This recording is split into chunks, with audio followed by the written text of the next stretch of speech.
రమణులు ఎందుకు భిక్షకి వెళ్ళారు అన్న మాటని జాగ్రత్తగా అర్థం చేసుకోవాలి. అస్తమానం పళనిస్వామిని పిలిచి నాకు ఆకలిస్తోంది అది కొంచెం వెళ్ళి భిక్షకి వెళ్ళామన్నా పట్టరా అన్న అనుకోండి, అహంకారం వచ్చిందని గుర్తు. తను వెళ్ళడానికి కష్టం, తను తిరగడానికి కష్టం అంటే శరీర భావన వచ్చిందా లేదా? కాబట్టి పళనిస్వామి వెళ్ళి తెస్తూ ఉండాలి.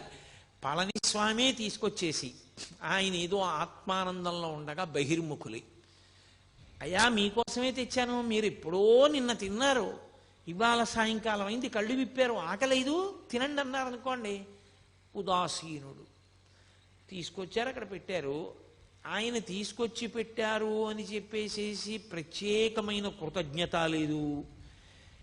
ఆయన తినమంటున్నాడు, ఇంత తీసుకుని నోట్లో పడేసుకున్నారు. ఆయన వెళ్ళి ఒక బండ మీద కూర్చునేవారు.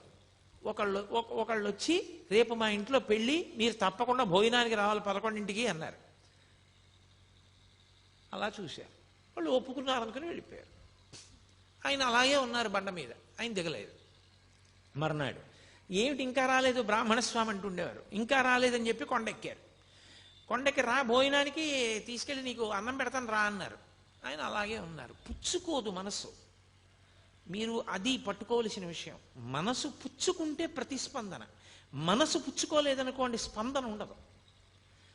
మీకు ఎలా చెప్పాలి, నేను ఇంకా బాగా అర్థమయ్యేటట్టు చెప్పాలంటే, ఇప్పుడు నేను ఇలా కూర్చుని ఉండగా మీరు వచ్చి నన్ను ధూర్తతనంతో ఏదైనా అనకూడని మాట అన్నారనుకోండి, నేను వెంటనే మీకు బుద్ధి ఉందా లేదా, నేను ఎప్పుడైనా చేశానా అలాంటి పని, ఎందుకు అలా నింద చేస్తున్నారు అన్నాను అనుకోండి, ప్రతిస్పందించాను.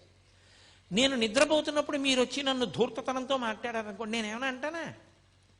అప్పుడు నా మనసు లేదు, ఆత్మలో లయమైపోయింది. మనసు పుచ్చుకోదు. మనసు ఆత్మయందు లయమై ఉండగా అది ప్రతిస్పందించదు. అది మనకి అజ్ఞానంతో సుషుప్తిలో లయమవుతుంది. ఆయనకి జ్ఞానము చేత జాగృతి యందు లయిస్తుంది. అదే తేడా. అది ఎలా జరుగుతుంది అంటే అనుభవం చేత తెలుసుకోవాలి తప్ప ఇంకా అంతకన్నా చెప్పడానికి వాక్కులు ఉండవు. కాబట్టి ఆత్మస్థితి అంటారు దాన్ని. అది వాక్కులకు అందదు. కాబట్టి వస్తానన్నావు భోజనానికి రాలేదే, ఇది వీళ్ళ భావనలు, ఇవన్నీ వీళ్ళ ప్రతిస్పందనలు. అసలు ఆయన నిన్న విన్నది లేదు, లోపలికి వెళ్ళింది లేదు ఆ మాట, ఇప్పుడు చెప్పిన మాట వింటలేదు. ఆయన ఆత్మగా లోపల ఆనందంలో ఉన్నారు. ఆయన ఏమిటి అంత పిలిచినా పలకడి, అంతసేపు నించుంటాను రెండని సంకల కింద చేతులేసి ఎత్తుకుపోయారు. ఎత్తుకుపోతే ఇలా పద్మాసనం వేసుకున్న వ్యక్తి పద్మాసనంతోనే లేచిపోయారు. ఆయన బలవంతంగా ఎత్తేసుకుని మోసుకుని పట్టుకుపోయారు. పట్టుకుపోయి ఓ కంచం దగ్గర పడేశారు. పడేసి తిను తిను తిను అని అరిచారు. ఆయన బహిర్ముఖులు అయ్యారు. ఓ తినమంటున్నారు, అన్నీ కలిపేసుకున్నారు. ఏదో 4 ముద్దలు తినేసి కూర్చోరు. ఎంతలో జారిపోతారో మీరు చెప్పలేరు, చాలా కష్టం. అది ఎలా ఉంటుంది అంటే చూడండి, విపరీతమైనటువంటి ప్రీతి భావన ఒక వస్తువు మీద మీకు ఉందనుకోండి, అపారమైన ప్రీతి భావన ఉందనుకోండి. ఒక ఉదాహరణ చెప్పాలంటే, నేను నా కొడుకంటే నాకు విపరీతమైన ప్రీతి అనుకోండి, నాకు అస్తమానం వాడు జ్ఞాపకానికి వస్తూ ఉంటాడు, ఏం చేస్తున్నా జ్ఞాపకానికి వస్తాడు. నేను ఆఫీసులో కూర్చుని ఇలా పెన్ తీశాను అనుకోండి, black pen, black refill pen సన్నగా రాస్తే వాడికి ఎంత ఇష్టం, వాడికి ఇలాంటి పెన్ను ఒకటి కొనెట్టే పెట్టాలి అనుకుంటాడు. అప్పుడు జారిపోయిందా లేదా? జారిపోయింది. కాసేపు ప్రీతి ఎక్కడుందో అక్కడికి జారుతుంది మనస్సు. ఆ మనసు అసలు పైకి ఉండడం దానికి ఇష్టం లేదనుకోండి, ఇంకా ఆ స్థితిని పొందేసింది అనుకోండి, అది ఆనందాన్ని తడువుకుంటూ ఆత్మలోకి జారిపోతుంటుంది. అందుకని ప్రతిస్పందనలు ఉండవు యోగికి. తప్ప జడమై కాదు, ఆత్మగా నిలిచి ఉన్నాడు కాబట్టి ప్రతిస్పందన పొందడు. అందుకే కరుస్తున్నా తెలియదు, చీమలు కుడుతున్నా తెలియదు, తేళ్లు కుడుతున్నా తెలియదు, ఒకరు నిందిస్తున్నా తెలియదు. ఒకవేళ నిజంగా ఆయన బాహ్యంలో ఉన్నారనుకోండి, ఉన్నా నేను ఇందాక చెప్పానే, ఆ స్థితికి ఎదిగిపోయిన వ్యక్తి అవతల వారి అజ్ఞానాన్ని మన్నించేస్తాడు. పాపం ఏం తెలుసు, గుణసంగాన్ని పొందాడు, ద్వంద్వముల యందు ఉంటాడు. కాసేపు సుఖం అంటాడు, కాసేపు దుఃఖం అంటాడు, కాసేపు ప్రీతి అంటాడు, కాసేపు అప్రీతి అంటాడు, కాసేపు కామం అంటాడు, కాసేపు క్రోధం అంటాడు. ఏమిటో అలా తిరుగుతుంటాడు. కానీ వాడికి ఏం తెలుసు పాపం, స్థిరంగా నిల్చోవడం వాడికి చేత కాదు కదా అని జాలితో, మన మీద కారుణ్యంతో వారు అలాగే చూస్తారు తప్ప ప్రతిస్పందించరు. నిజంగా వాళ్ళు ప్రతిస్పందించడం మొదలు పెడితే మీరు ఒకటి లెక్కలోకి తీసుకోండి, మనవన్నీ అపరాధములే అవుతాయి. మనవన్నీ అపరాధములే. అప్పుడు వాళ్ళు ఎంతమందికి ఎన్ని శాపాలు ఇవ్వాల్సి ఉంటుంది? ఇవ్వలేరు. భగవంతుడు మన యొక్క దోషములను ఎలా మన్నిస్తాడో, బ్రహ్మవిద్ బ్రహ్మైవ భవతి అని బ్రహ్మమును తెలుసుకుని బ్రహ్మమైన వ్యక్తి కూడా దోషములను అలా మన్నించగలుగుతాడు. అందుకే మీరు చూడండి, భగవద్భక్తుల యొక్క హృదయం కన్న తల్లి హృదయంలా ఉంటుంది. వాళ్ళు సాధారణంగా ఎంత దోషం చేసిన వాడైనా క్షంతవ్యూహం అన్నాడు అనుకోండి, క్షమించేస్తారు. ఎంత తప్పు పని చేయనివ్వండి, దాన్ని మనసులో పెట్టుకోరు. దాని గురించి 10 మాటలు మాట్లాడే లక్షణం ఉండదు అసలు. ఎవరో జ్ఞాపకం చేస్తే జ్ఞాపకానికి రావాలేమో కానీ, లేకపోతే దాని పెద్ద మనసులో స్థానం ఉండదు, విడిచిపెట్టేస్తారు. వాళ్ళు మారాలను ఒక కోరిక పెట్టేస్తారు తప్ప, ఇలా అన్నాడు అలా అన్నాడు, లేకపోతే ఇలా చేశాడు అలా చేశాడు, దాన్ని పీక్కుంటూ ఉండడం, తవ్వుకుంటూ ఉండడం అలా ఉండదు. అది భక్తి పెరిగే కొద్దీ హృదయమునందు విశాలమైనటువంటి స్థితి ఏర్పడుతూ ఉంటుంది. అది ఒక జ్ఞానిగా నిలబడగలిగినప్పుడు భగవత్తత్వం ఎలా ప్రకాశిస్తుందో జ్ఞాని యొక్క తత్వం అలాగే ప్రకాశిస్తుంది. అందుకే బాలానంద స్వామి అన్ని ఆగడాలు చెయ్యగలిగాడు. ఆయన ఎంత ఎత్తులో ఉన్నారో ఈయన అంత కిందలో ఉన్నాడు. నేను చాలా అధికుణ్ణని బట్టకో దానికి ఓ కొత్త రంగు వేసుకుని కట్టుకుని చాలా గొప్పవాడిని అనుకుంటున్నాడు. బట్టకి రంగు మారితే గొప్పవాడివి కావు, లోపల మార్పు వస్తే గొప్పవాడివి అవుతావు. అది మార్పు రావడాన్ని బట్టి ఉంటుంది తప్ప బట్టని బట్టి ఉండదు. ఒక్కొక్కసారి మరి అలాగే చెప్పవలసి ఉంటుంది ఇటువంటి సందర్భాల గురించి చెప్పినప్పుడు తప్ప, నేను ప్రత్యక్షంగా సన్యాసాశ్రమాన్ని విమర్శించడం నా ఉద్దేశ్యం కాదు. నాకు చాలా చాలా గౌరవం ఉన్నవాడిని నేను ఆ ఆశ్రమం మీద. కాబట్టి మహానుభావుడు ఆయన ఏమీ ప్రతిస్పందించకపోయినా ప్రతిస్పందించే లక్షణం ఆయన మీద ప్రీతి ఉన్నవాడికి ఉంది. పళనిస్వామికి ఆయన ఏమిట్రా ఇలా ప్రవర్తిస్తాడని మరునాడు ఆ విరూపాక్ష గుహకి తలుపులేసి తాళం వేసేసి ఈ బాలానంద స్వామి ఎక్కడికో వెళ్ళారు. మళ్ళీ తిరిగి వస్తాడేమోనని అతని పెట్టి తీసి ఆ పెట్టిలో మంచి మంచి పట్టు వస్త్రాలు, చీనాంబరాలు ఎందుకు అవన్నీ ఆయనకి దాచుకున్నాడు. అవన్నీ తీసి కొండ మీద పారేసి వెళ్ళిపోయారు. అందరూ కలిసి కిందకి ఏదో స్నానం చేయడానికి వెళ్ళారు. వెళ్ళి అందరూ కలిసి తిరిగి వచ్చారు. తిరిగి వచ్చి రమణులు యథాప్రకారం కూర్చున్నారు. అందులో గుహలో పైన ఎత్తుగా ఉంటుంది, పక్కకి చీకటిగా ఉండదు. అందులో చాలామంది అసలు కనపడరు, మీకు లోపలికి వెడితే చాలా తీవ్ర ధ్యానంలో కూడా ఉంటారు ఇప్పటికీ. దాని మీద కూర్చుని మళ్ళీ ధ్యానంలోకి వెళ్ళబోతున్నారు ఆయన. ఈ బాలానంద స్వామి వచ్చాడు. ఈ పళనస్వామి నా వస్తువులన్నీ తీసుకెళ్లి వీధిలో పారేశాడు, వీడిని వెంటనే గుహలోంచి పంపించేస్తావా, పంపించేయరా. ఇప్పుడేమిటి ఆ నాటకం?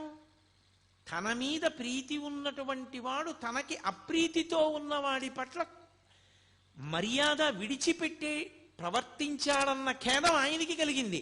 ఈ ప్రీతి అప్రీతి రమణులకు ఏమైనా ఉందా? ఆయన అలా చూస్తున్నారు, ఏమీ మాట్లాడటం లేదు, ఏమీ ప్రతిస్పందన లేదు. అది అసంగత్వము అన్న మాటకు అర్థం. అది సత్సంగత్వే నిస్సంగత్వం అంటారు శంకరాచార్యులు వారు. అది నిస్సంగ బుద్ధి, దేని మీద సంగం లేదు. ఆయన అలా చూస్తున్నారు. ఇంత నేను నోరు కొట్టుకుని అరిచినా నువ్వు పళనిస్వామిని పంపించలేదని రమణ మహర్షి దగ్గరికి వచ్చి ఆయన మొహం మీద ఉమ్మేశాడు. ఆయన అలాగే చూస్తున్నారు. మొహం నిండా ఉమ్ములేశాడు. ఆయన అలాగే చూశారు. ఏం చేస్తాడు ఇంకంతకన్నా? నీకు బుద్ధి లేదన్నాడు, వెళ్ళిపోయాడు. నేను అసలు ఈ కొండ మీద ఉండను, నువ్వు ఏమనుకుంటున్నావో, నేను లేకపోతే నీకు గౌరవం ఉందనుకుంటున్నావా? నా శిష్యుణ్ణని చెప్పాను కాబట్టి వస్తున్నారు నలుగురును అంటే, నలుగురు రాకపోతే ఆయన బెంగపెట్టుకుంటాడని ఆయన ఉద్దేశం. అసలు నిజమైనటువంటి భక్తుడు మనుష్యులకు ఎంత దూరంగా ఉందామా, ఎంత ప్రశాంతంగా ఉందామా అని వెంపర్లాడతాడు. భక్తిని అడ్డుపెట్టి పబ్లిసిటీలు కోరుకునే వాళ్ళు ఉంటారు. వాళ్ళు ఎంతమంది రావాలని కోరుకునేవాళ్ళు తప్ప, నిజంగా భక్తితో ఉండాలనుకునేవాడు మౌనంగానో, గ్రంథపఠనం చేసుకుంటూనో, జపం చేసుకుంటూనో గడపాలి. ఏకాంతంగా ఉండాలని అభిలషిస్తాడు తప్ప ఆయనకి ఇంకొక కోరిక ఉండదు. అందుకే మీరు ఎప్పుడైనా గమనించండి, ఆ ఏకాంతంగా ఉండడానికి వాళ్ళకి రాజసౌధాలు అక్కర్లేదు, వాళ్ళకి ఏమక్కర్లేదు. ఎవ్వరూ రాకుండా వడ్ల బస్తాలు పారేసే గది ఇచ్చి ఆ గదిలో కుర్చీ వేసి ఇక్కడ కూర్చొని చదువుకోవడం, లైట్ వేసి తలుపేసి వెళ్ళిపోయారనుకోండి, వాళ్ళు అందులో హాయిగా కూర్చుంటారు. వాళ్ళకి కావలసింది ఏకాంతం తప్ప సౌకర్యములతోడి ఏకాంతం కాదు. అది ఆయన స్థితి, రమణులది. 10 మంది రాకపోతే బెంగ పెట్టుకుంటారా ఆయన అనుకుంటున్నాడు బాలానంద స్వామి. ఇది ఈయన స్థితి. ఎంత భేదం చూడండి.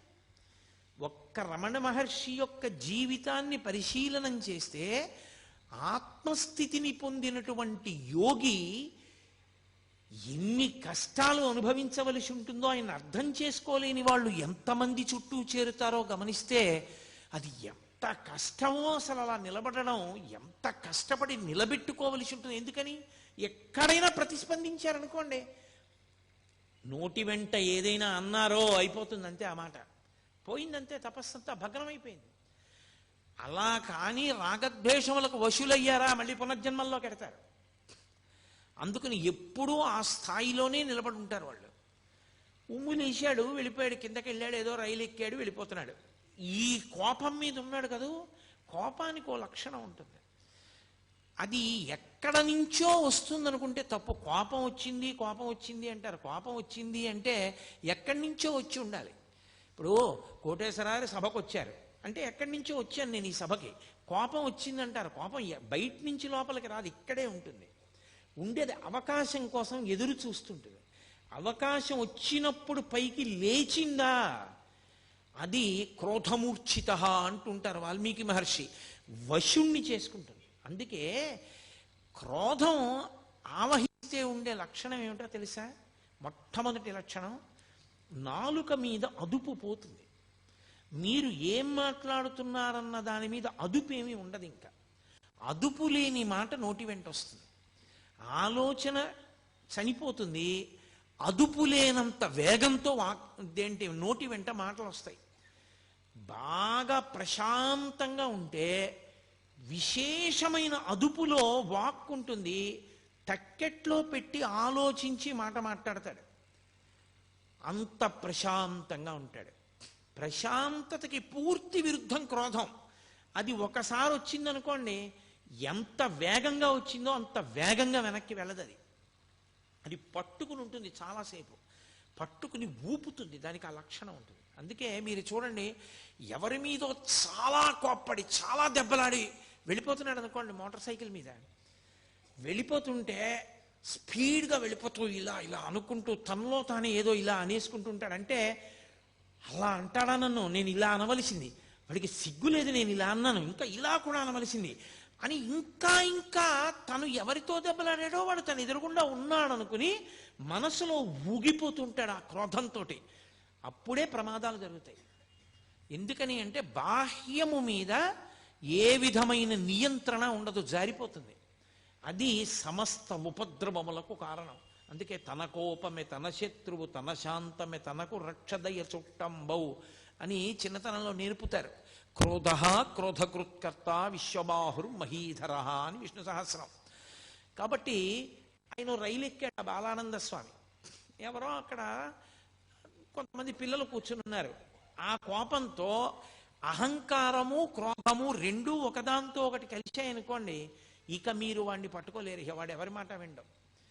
నేనింత వాణ్ణి అని కోపం వచ్చిందనుకోండి, ఆ తర్వాత మాట్లాడేటప్పుడు కూడా వీడంతా పనికి మాలిన వాడు, వీడన్నా వినాలి కదా నా మాట అంటాడు. మీరు అందుకే చూడండి, కుటుంబ యజమానికి కోపం వచ్చి ఇంట్లో ఒకరిని దెబ్బలాడాడు అనుకోండి, ఏమిటండి అది అలాగా ఊరికే మన కొడుకే కదా ఏదో తప్పు చేశాడు, ఏడు అంతంత దెబ్బలాడు, నోర్మయ్యి నువ్వు కూడా చెప్పొచ్చేదానివా అంటాడు. అంటే నేను యజమానిని, అహంకారం. తనకెవరూ చెప్పకూడదు, తను తిడుతుంటే పడుతూ ఉండాలంటే అందరూ తప్ప తనే ఖచ్చితంగా ఉన్నాడు, ఎవరికి లేదా బుద్ధి. అహంకారము క్రోధము పెనవేసుకుపోయాయో ఇంకా తనకి తాను ఎంత కీడు తెచ్చుకుంటాడంటే చాలా తొందరగా పతనమైపోవడానికి మార్గం ఏది అంటే ఈ రెండు పెనవేసుకోవడానికి అవకాశం ఇవ్వడమే జీవితంలో. ఈ రెండు పెనవేసుకోవడానికి అవకాశం కానీ ఇచ్చేశాడా పడిపోతాడు. మీరు చూడండి, అందుకే సాధారణంగా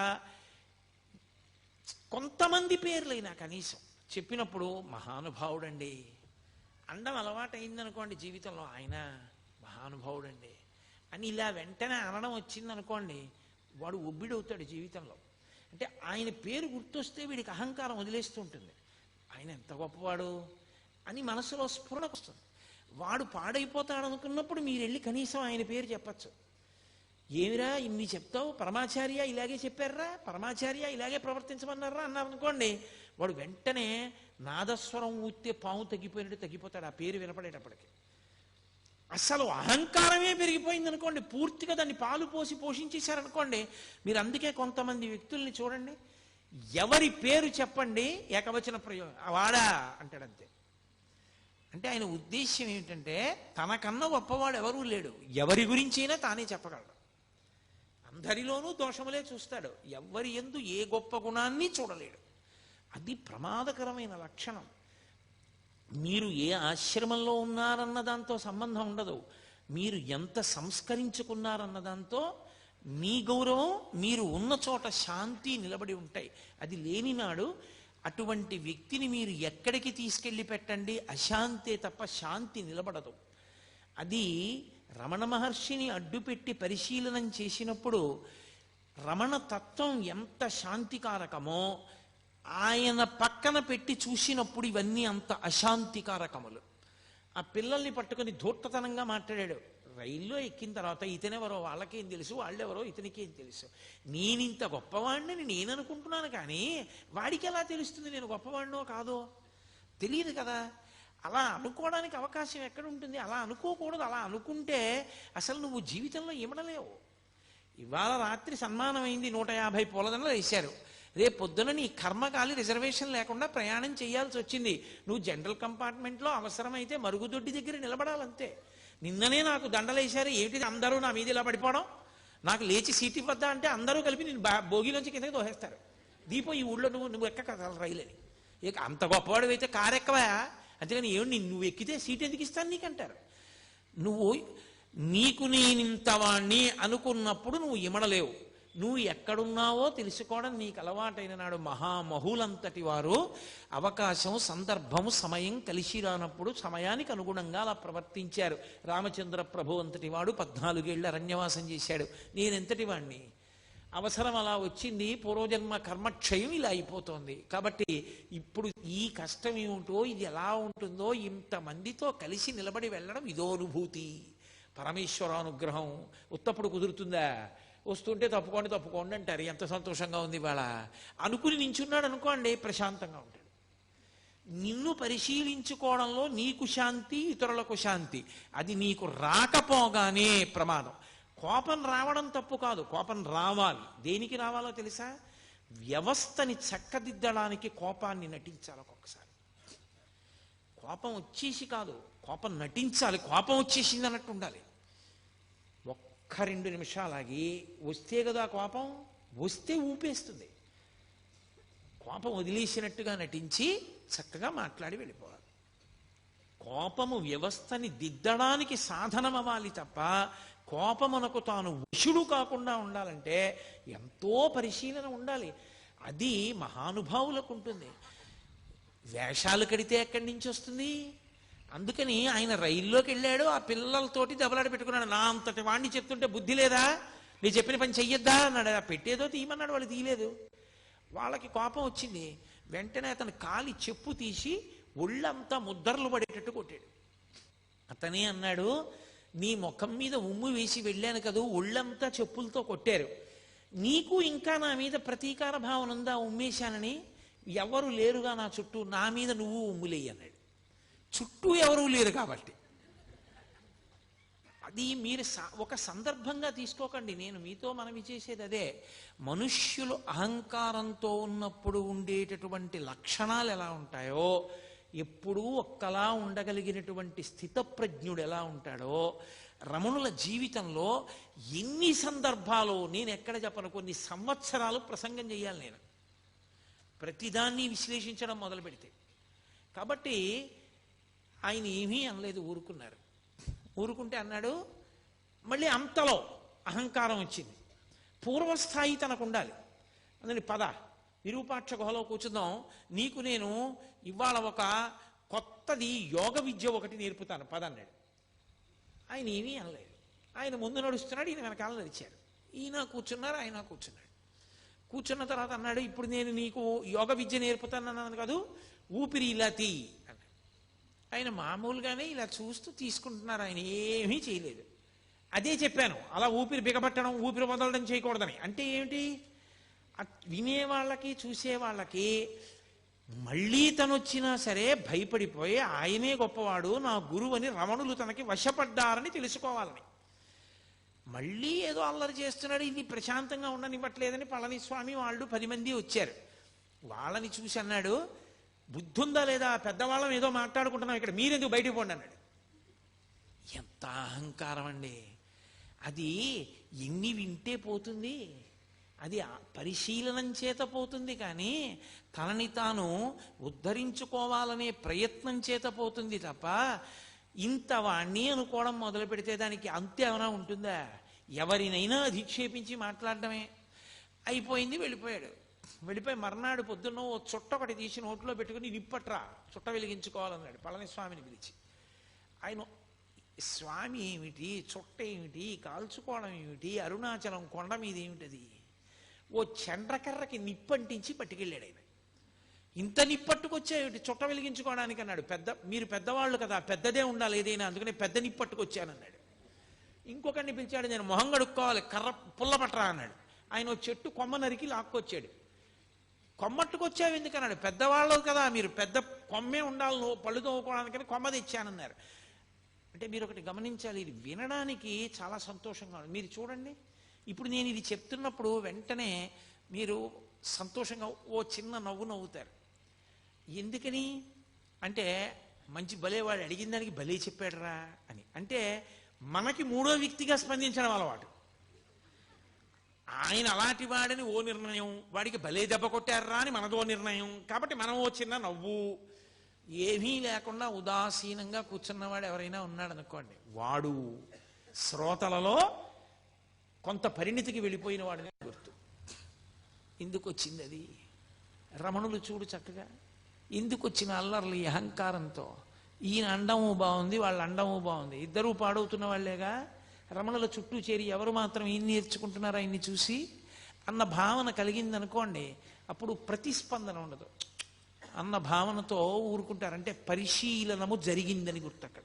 సరే, కొంతకాలం అయింది, ఇక్కడ నన్ను ఎవరూ లక్ష్య పెట్టట్లేదన్నాడు, మళ్ళీ వెళ్ళిపోయాడు. మళ్ళీ వచ్చాడు, దిగంబరంగా వచ్చాడు. ఈసారి వచ్చి, నేను దేహాభిమానం అంతా పోయింది నాకు, అందుకని నేను గోచీ కూడా పెట్టుకోవట్లేదు అన్నాడు. అంటే ఆయన గోచీ పెట్టుకున్నారు కాబట్టి అంతకన్నా నేను గొప్పవాడిని. మళ్ళీ ఇదో విచిత్రం లోకంలో. ఎలా ఉంటుందంటే, ఒక్కొక్కడు అసలు నేను ఏమీ పట్టించుకోనండి అని చాలా గొప్పగా చెప్పుకుంటుంటాడు. ఏమీ పట్టించుకోకపోతే నువ్వు అది ఎందుకు చెప్పుకోవడం? నేనేమీ పట్టించుకోనన్నది ఎందుకు పట్టుకుంది నేను? అది పట్టుకోకూడదు కదా, నువ్వు నిర్లిప్తంగా ఉండాలి. నేనండి ఏమీ పట్టించుకోనొచ్చమండి అని ఎంతో గొప్పగా చెప్తాడు దాన్ని తీసుకొచ్చి. లేకపోతే నాకు చాలా కోపం ఉండోయ్ అంటాడు. ఏడు అది అనా ఐశ్వర్యమా? సిగ్గుపడాలి నాకు చాలా కోపం ఉండోయ్ అని చెప్పడానికి. అది చెప్పుకోవడం కూడా ఏమిటి 10 మందిలోకి వచ్చి? అది రకరకాలుగా ఉంటుంది. నేను బట్ట కూడా కట్టుకోవట్లేదు, నాకు ఇప్పుడు దేహాభిమానం పూర్తిగా పోయింది అన్నాడు. పరమ అసభ్యంగా ప్రవర్తించాడు రమణ మహర్షి ఎదుట. ఏమైందో, పరమేశ్వర శాసనం ఏమైందో, అతను ఇక అరుణాచల పర్వతం మీదకి ఎక్కలేదు, వెళ్ళిపోయాడు ఆ పోక. పరమేశ్వరుడు ఇచ్చగించలేదని మనం అనుకోవాలి. ఇక వీడికి ఎంత సంఘం ఇచ్చినా వీడు మారడనుకుని ఉంటాడు ఈశ్వరుడు. సర్వం శ్రీ ఉమామహేశ్వర పరబ్రహ్మార్పణమస్తు. స్వస్తి.